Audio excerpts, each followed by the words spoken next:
P Sarin പാലക്കാട്ടെ ഇടതുമുന്നണി സ്ഥാനാർത്ഥിയായിരുന്ന P Sarin ഈ സമ്മേളനത്തിൽ പങ്കെടുക്കുന്നുണ്ട്. സിപിഎമ്മിന്റെ സംസ്ഥാന സമ്മേളന വേദിയിലാണ്. വ്യത്യസ്തമായ അനുഭവമായിരിക്കും. എങ്ങനെ തോന്നുന്നു? ഒരു പാർട്ടി അതിന്റെ താഴെത്തട്ട് മുതൽ ബ്രാഞ്ച് മുതൽ ഏറ്റവും മേൽ കമ്മിറ്റി ആയിട്ടുള്ള അഖിലേന്ത്യാ കമ്മിറ്റിയിലേക്ക് വരെ എത്തുന്നതിന്റെ ഇടയിൽ അതാത് സംസ്ഥാനങ്ങളിൽ ചേരുന്ന ജനങ്ങളെ കേൾക്കുക എന്ന് പറയുന്ന ജനാധിപത്യത്തിലെ ദൌത്യമാണ് നിർവഹിച്ചുകൊണ്ടിരിക്കുന്നത്. പ്രതിനിധികളായി എത്തുന്നവരുടെ അഭിപ്രായങ്ങളെ കേട്ട് ഒരു നയരൂപീകരണത്തിലേക്ക് കടക്കുക എന്നുള്ള ഒരു പാർട്ടിയുടെ ഉത്തരവാദിത്തം അടുത്ത 3 വർഷത്തേക്ക് എങ്ങനെയായിരിക്കണം എന്നുള്ളത്. അതിൽ നിർണായകമായ ഒരു പഞ്ചായത്ത് തെരഞ്ഞെടുപ്പ് വരുന്നു. തൊട്ടടുത്ത വർഷം, അതായത് അടുത്ത വർഷം നിയമസഭാ തെരഞ്ഞെടുപ്പ് വരുന്നു. 2029 ലോക്സഭാ തെരഞ്ഞെടുപ്പിലേക്ക് തൊട്ട് മുന്നെയാണ് ഇനി അവസാനത്തെ പാർട്ടി കോൺഗ്രസ് വരിക. അപ്പൊ അതിനടക്കമുള്ള നയരൂപീകരണത്തിന് കേരളത്തെ ഒരുക്കുക എന്നുള്ളത് തന്നെയാണ് സിപിഎമ്മിന്റെ ഉത്തരവാദിത്തം എന്ന് മനസ്സിലാക്കുന്നു.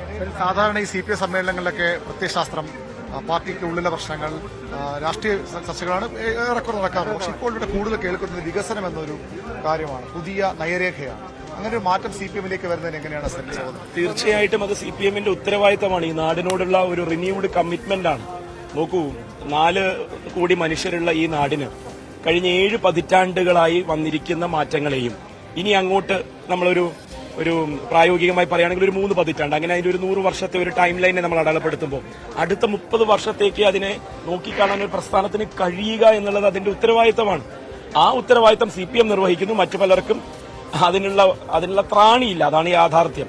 അപ്പൊ സിപിഎമ്മിന് അതിനുള്ള ത്രാണി ഉള്ളതുകൊണ്ട് തന്നെ സിപിഎം അത് കൃത്യമായി ഒരു രേഖയായി അവതരിപ്പിക്കാനും അത് ചർച്ച ചെയ്യാനും ഈ സമ്മേളനത്തിൽ, കഴിഞ്ഞ തവണ സിഎമ്മിന്റെ ഒരു പ്രസംഗമായിട്ടായിരുന്നു എങ്കിൽ ഇത്തവണ അത് ചർച്ചയ്ക്ക് വെക്കുകയാണെന്നാണ് ഞാൻ മനസ്സിലാക്കുന്നത്. ചർച്ചയുണ്ടായിരുന്നു. ഓക്കെ, അപ്പോ അത് തുടരുകയാണ്, ആ പ്രക്രിയ തുടരുകയാണ്. അങ്ങനെയാണെങ്കിൽ എനിക്ക് തോന്നുന്നു ജനങ്ങൾ കൂടുതലായി അതിനെ സ്വീകരിക്കുകയാണ്. എന്താണ് സിപിഎമ്മിന് പറയാനുള്ളത്, സിപിഎമ്മിന്റെ മന്ത്രിസഭ എന്താണ് ചെയ്തുകൊണ്ടിരിക്കുന്നത് എന്നുള്ള ജനങ്ങളുടെ വിലയിരുത്തലിന് കൂടുതൽ കമ്മിറ്റഡ് ആയിട്ട് നമ്മൾ ജനങ്ങൾക്ക് തിരികെ നൽകാനുള്ളത് നമ്മളും പറയുകയാണ്. സരിൻ, കോൺഗ്രസ് സിപിഎമ്മിലേക്ക് കൂടുതൽ അടുക്കുകയാണ്, കൂടുതൽ സിപിഎംകാരനെ മാറിക്കൊണ്ടിരിക്കുന്നത്. എങ്ങനെയുണ്ട് ഈ സംഘടനാ സംവിധാനത്തിലും ഈ സമ്മേളനങ്ങളിലും ഒക്കെ 2 പാർട്ടികളും തമ്മിലുള്ള വ്യത്യാസം? കോൺഗ്രസുമായിട്ടാണ് ചോദിക്കുന്നത്. ആശയപരമായി നമ്മൾ ഒരു തീരുമാനം എടുത്ത ശേഷമാണ് അതിന്റെ ഭാഗമായി നിൽക്കുന്നത്. അപ്പൊ അതുകൊണ്ട് തന്നെ കൂടുതലാവുക എന്നൊന്നില്ല. ആയി കഴിഞ്ഞ ഒരാളാണ് എന്നാണ് എന്റെ വിശ്വാസം.